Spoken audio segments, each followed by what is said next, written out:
Alors, avis aux gens qui pensent peut-être s'acheter un condo, aux promoteurs aussi qui veulent peut-être se lancer dans la construction d'un projet, le ministre Jean Boulet veut revoir le modèle d'inspection des bâtiments pour éviter aux nouveaux propriétaires le cauchemar des condos avec des vices cachés.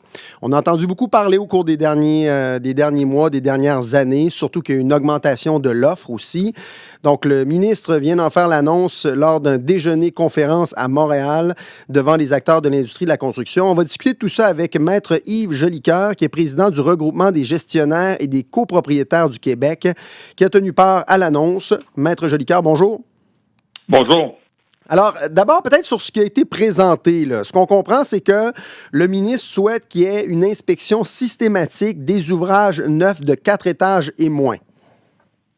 Enfin, oui, 4 parties privatives et moins, là, le terme juridique, effectivement, donc, d'accroître le contrôle de qualité. En fait, on s'inspire fortement des mesures qui existent depuis des décennies en Ontario.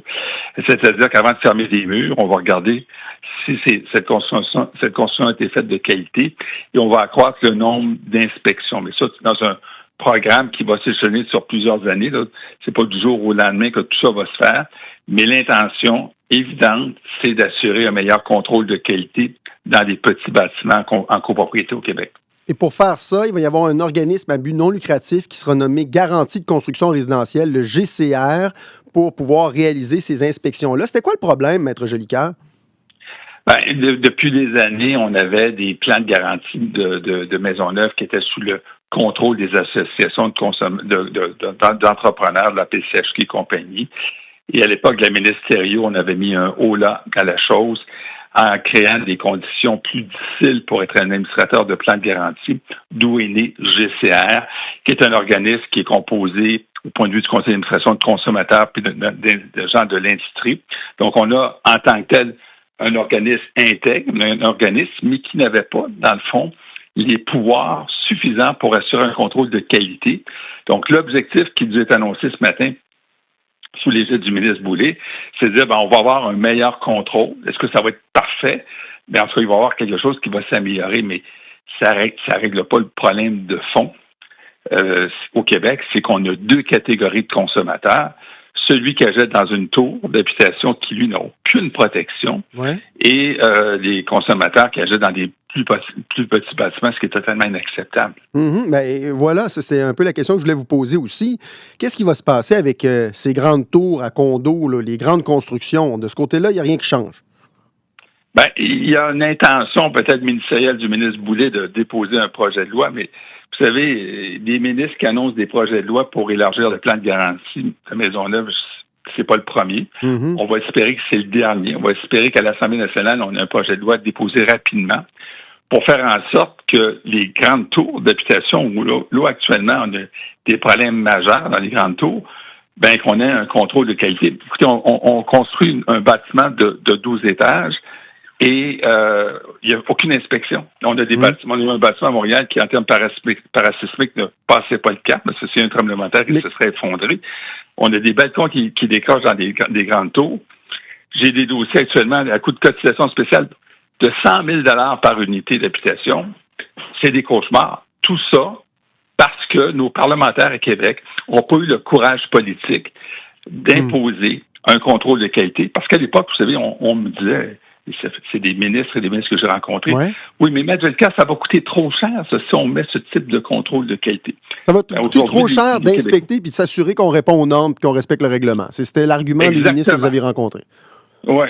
Puis du PQ, les libéraux, etc., on me disait ça. Vous n'avez pas d'idée ce que ça va coûter.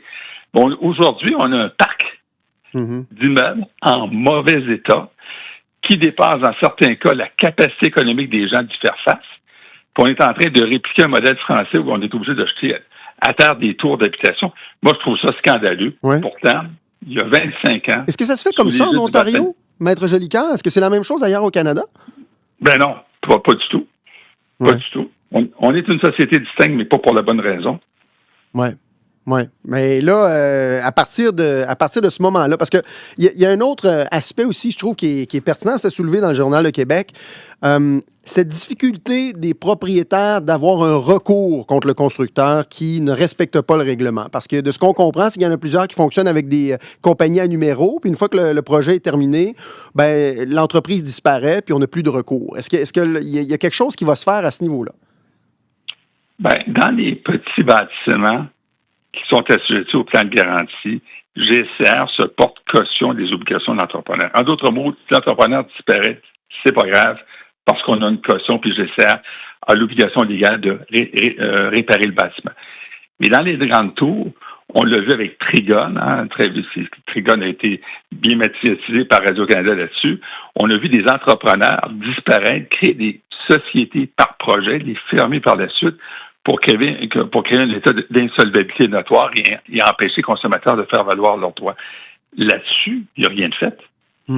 On est toujours dans la même situation. Donc, si vous achetez dans une tour, ben ça se peut que l'entrepreneur avec qui vous avez acheté votre condo, la société soit fermée 6 mois plus tard. Ouais.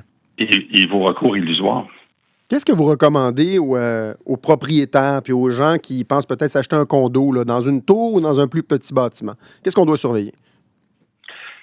Ben, dans une tour, c'est de vérifier le sérieux de l'entrepreneur, c'est de vérifier si cet entrepreneur-là constitue une société par projet. C'est déjà symptomatique du fait qu'il ne sera pas solvable lorsque vous allez faire valoir vos droits. Alors, il y a des entrepreneurs qui sont de qualité au Québec, qui construisent des tours, puis qui font pas un projet. Alors ça, c'est le premier élément à vérifier. Voir aussi si c'est un promoteur qui fait le rodéo des recours judiciaires contre lui pour mauvaise construction. Donc, il y a certains éléments. Puis l'autre chose la plus fondamentale, c'est demander dans le bureau de vente, oui, mais y a-t-il un architecte, un ingénieur qui fait le contrôle de qualité dans votre projet? Malheureusement, vous risquez de vous faire dire non bien souvent à toutes ces questions-là comme consommateur. Donc, ça, c'est pour le bâtiment de qualité. Pour les plus petits bâtiments, il y a moyen, par l'entremise de GCR, de vérifier la qualité de l'entrepreneur. Il y a de meilleurs contrôles qui se fait. Mais encore là, il n'y a rien qui est parfait. Mais au moins, il y a un certain degré de contrôle. En terminant, Maître Jolicoeur, est-ce que vous diriez qu'il y a un moment où la situation s'est particulièrement dégradée? Est-ce que vous diriez, par exemple, en général, les entreprises ou les bâtiments là, d'avant 2010 sont de qualité? Là, c'est vraiment ensuite que ça s'est corsé. Est-ce qu'il y a une ligne qu'on peut tracer? On va devoir faire un saut dans le temps parce que les bâtiments, dans les années 80, avaient un degré de contrôle avec la SCHL. Après ça, quand la SCHL s'est retirée du contrôle de qualité, c'est le Far West qui s'est installé au Québec. À partir des années 90? Oui. Bon. Ben, merci beaucoup, Maître Jolicoeur. C'est très éclairant tout ça. Merci. Plaisir. Bonne journée. Au revoir.